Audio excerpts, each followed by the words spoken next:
For today's video, we have the round 14 review for Supercoach 2021, and I'm not going to read that score out because that is the score. People who quit 8 weeks ago scored more than this. That is not an error. You know, we did Carlton supporters proud by how much we tanked this week. We fell really hard. We were ranked 30 odd a few weeks, I don't know, maybe about 2 months ago. Rank 1,400, which is still not horrific, but from where we were, it was pretty hard to get to this rank given where we were. But yeah, banking early points probably saved us from being a lot worse rank, but now it's about, can we get back into the top 1k? We only have 4 trades left with 1 upgrade, so we'll have 2 injury trades left. See how we go, but yeah, everything that could go wrong went wrong. None of our midfielders scored above 101, or only one midfielder tonned, and that was a limping Josh Kelly. I knew on Friday night, I watched about 2 hours of football this weekend. I tried to avoid it. Tom Stewart was on like 80 or 90 at halftime. Bont finished on another 150 from Bont. I knew we were screwed. So I knew this was coming. This is not acceptable. Made too many mistakes this year. But yeah, I knew this was the round. We were always going to go about 200 to 300 below par this round.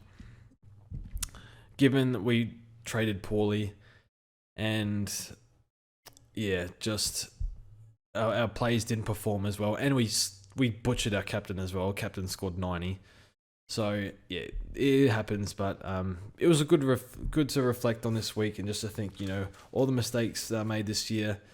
This is the rank I probably deserve. Maybe I deserve, say, a 1k rank because of the Guthrie injury, I guess. But that's another story. But yeah, I didn't deserve to be where I was 2 months ago based on my past 2 months. So that's okay. And it might be a quick review because we only have about 14 plays to get through. So 4 trades left. That's too low, but we can get the final forward in 2 trades. So I think it should be fine. Not in the super greatest spot, but we'll speak about that after. In terms of forward cover, but everywhere else cover should be okay. So the defense, well, nobody played. We had 2 players in the defense, and they did well. Whitfield and Ridley. So Whitfield poor last week. Ridley, I've been very critical of. Super stressed about how Rutten will use him week to week. So this week, I guess, tick for Ridley.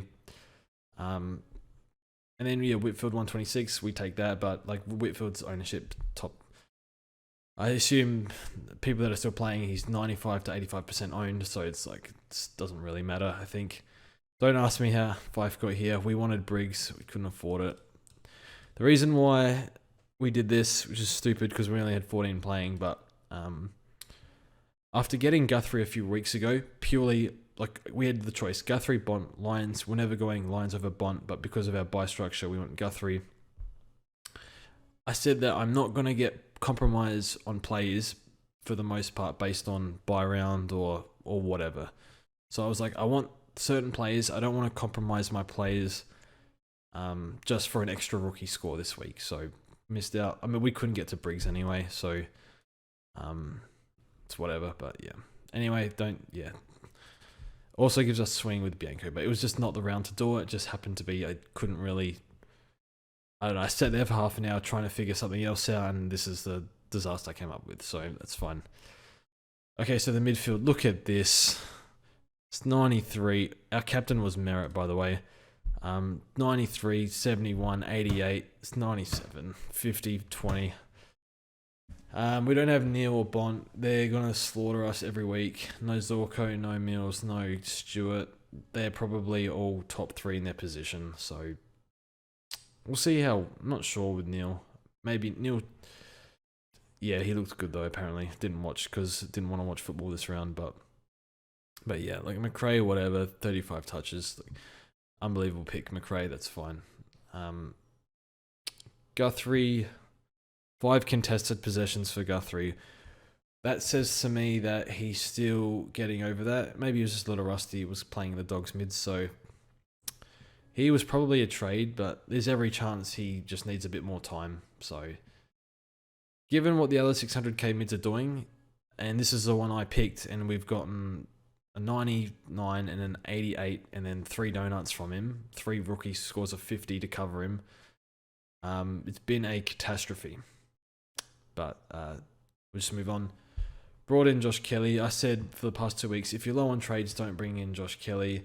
The plan was to get Bont in 3 trades. Go for like a cheaper forward. Bont scored 140, and I'm like, well, he's not coming down. He's going to go up to 700 now. So it was Kelly or Neil, and I said, I don't want to go Neil blind. I just want to see form before going Neil, which I think was fair enough, but turns out he's fine. And yeah, played North. Not a whole lot of pressure that game. I watched about half an hour of that game, and it was basically Lockie Neal doing whatever he wanted, and Hall and Zeeble playing 1-2s with each other in defense. Like, they were running out of defense, like holding hands basically, and exiting defense. It was just, I don't know, just stat padding masterclass from those two. But yeah, I didn't really want to go Josh Kelly, but I was like, it's 2 full preseasons in a row. Durability's been okay for the past 2 years, so it was like, see how we go.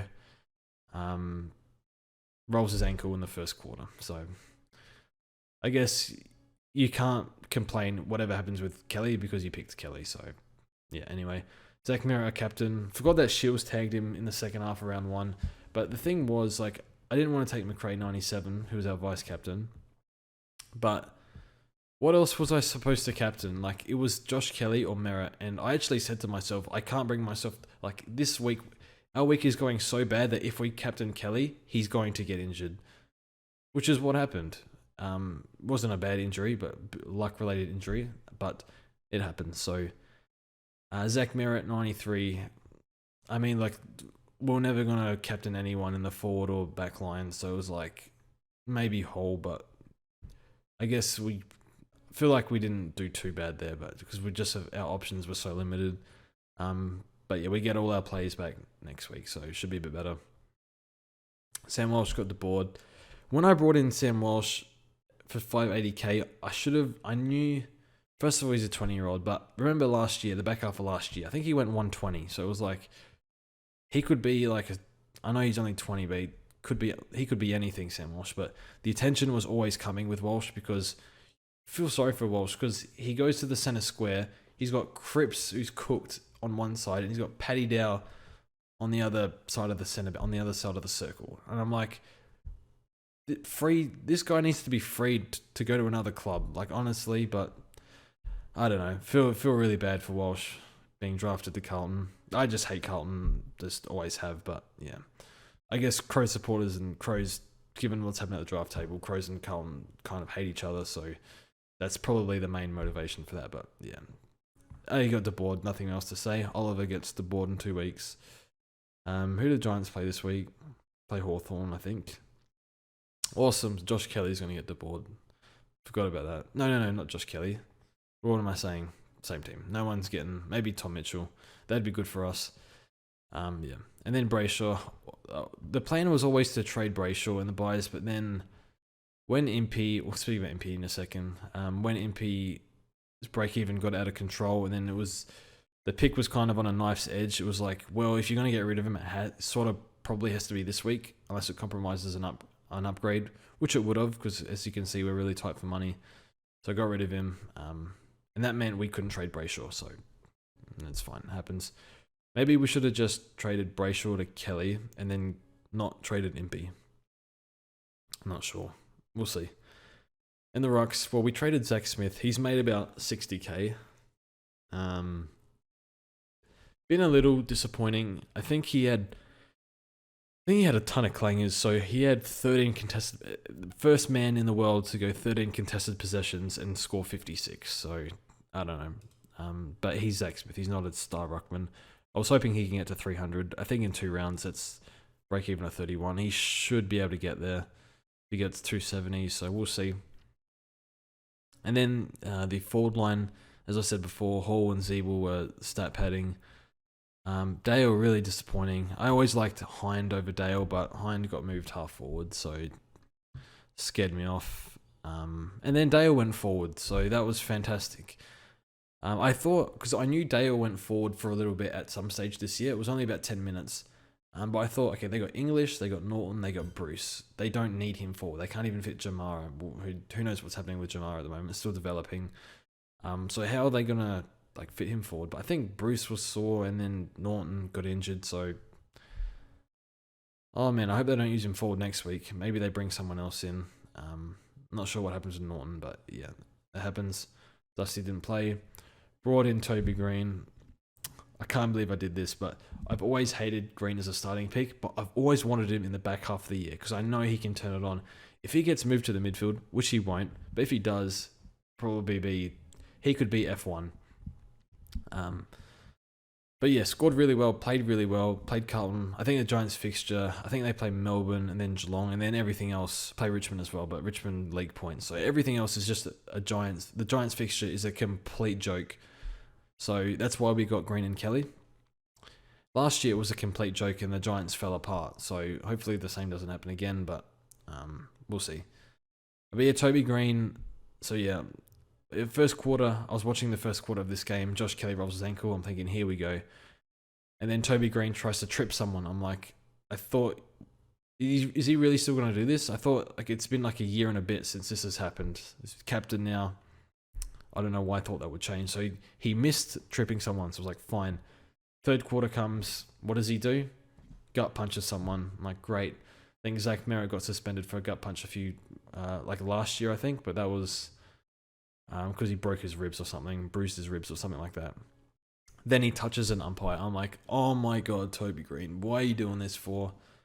But yeah, it was a full Toby Green experience. It just could have got suspended 3 times, but kicked a barrel from 60, took a hanger, I think, kicked a few really good goals.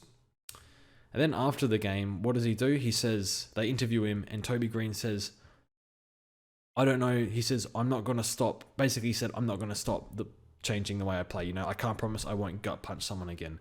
As he's being assessed by the match review panel. Like, at least wait till they can down your fine first before you say that. So they're trying to stamp that out of the game, but it's fine. But look, this is what I signed up for.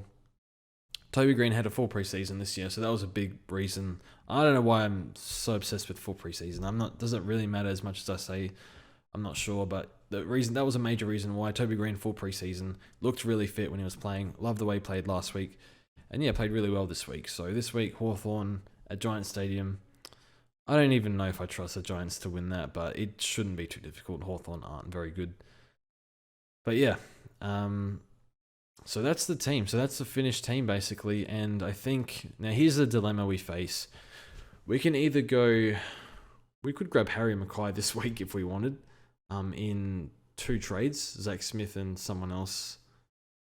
Oh, I don't know, who are we supposed to get rid of? Like Bianco or Highmore? I don't think that's a good idea. So we could do that, or we could wait a week for Dangerfield. I think we have to wait 2 weeks for Dangerfield, all going well. If we somehow can't get to Dangerfield, I think Hawkins is coming down, so we could go for him. But unfortunately, in 2 trades, we have to use CCJ's money, and it would be smart to use him as ruck and forward cover, and you bring in, I think it's Edwards from 102 North rookie that's probably not going to play this year. And you can swing him and cover with CCJ and get a 102k downgrade. So that's the smart thing to do, and that's what I would be advising to do.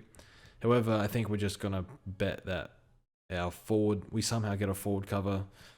Then the Rucks play for the rest of the year. Gordon Grundy, and then we trade CCJ. Maybe his output drops off when Lynch comes back anyway, so we're only covering he's only giving us 50s or 60s or something, but who knows. Especially with Nank to come back as well. Maybe his ruck time gets cut as well, so we'll see. But yeah, we avoided Kyle Langford. I did tell everyone I'm bringing Langford. People messaged me, you still going Langford? I said yes, and then the reason why we didn't was because I looked at my team and I was like, after all the mistakes we've made, we can't bring in a speculative pick again, can we? Surely not. And then I said, we'll just go Toby Green. At least Toby Green, I know the risks, but I know the scoring as well. I think he goes 95 like he has for the rest of the year. Maybe upside for 100 because of his fixture. Whereas Langford, he needs to play well and he needs to hold the role. And I was worried about Dylan Shield coming in. And then he lost all his CBAs anyway, so I do apologise for that pick. So I think, as far as getting a 95 out of him, I think that's not going to happen with the current CBAs, but he might get more CBAs some weeks. But if he gets a little bit of CBAs, I think he goes 80 to 85. If he doesn't, then... Sorry, if he does, then he can probably go 90 to 95. So, with upside of more, but... yeah, so I'm sort of glad we avoided that one. A little bit lucky, but yeah, I just got to the point where it's like... Going speculative picks has destroyed us in terms of like going bows, mostly bows who got played forward this week. But yeah, so yeah, that's the team. I think yeah. So I think during the week I was like, this is going to be a really bad episode. Like only get like do 3 shots or something like that. But I think it's just this week was so bad that it might send us into turning into an AFL fantasy and Supercoach channel. I think our fantasy team, no one gives a shit about fantasy, but we're doing okay in that format. I think we're about 300th. So I encourage people to play both. It means that if Supercoach doesn't do well, you got something else to look at. But do we go up from here? Do we go down from here? Do we stay level? I think the ownership of Bond and Stewart is too high for us to really make a move up. So I think it's like, I don't know. I think maybe we go... I think we hold rank, maybe drop a bit. It depends how berserk Bont and Stewart go. And it depends if Guthrie can make a comeback and how Brayshaw goes as well. Everyone else I think is pretty solid primo. Dale scored poorly, but I think he's proven enough this year that he'll be fine. But yeah, other than that, I think the team's okay. So we wait 2 weeks for Smith and CCJ to make more money, and then we go, if something goes wrong, we'll go to Harry Mackay. If not, we'll get to Dangerfield. I think CCJ is projected to get to like over 300, and Smith should get to about 300. Plus, we have 20k in the bank. Should get to Dangerfield unless he goes like crazy or something. But I think Dangerfield's fixture's difficult the next 2 weeks.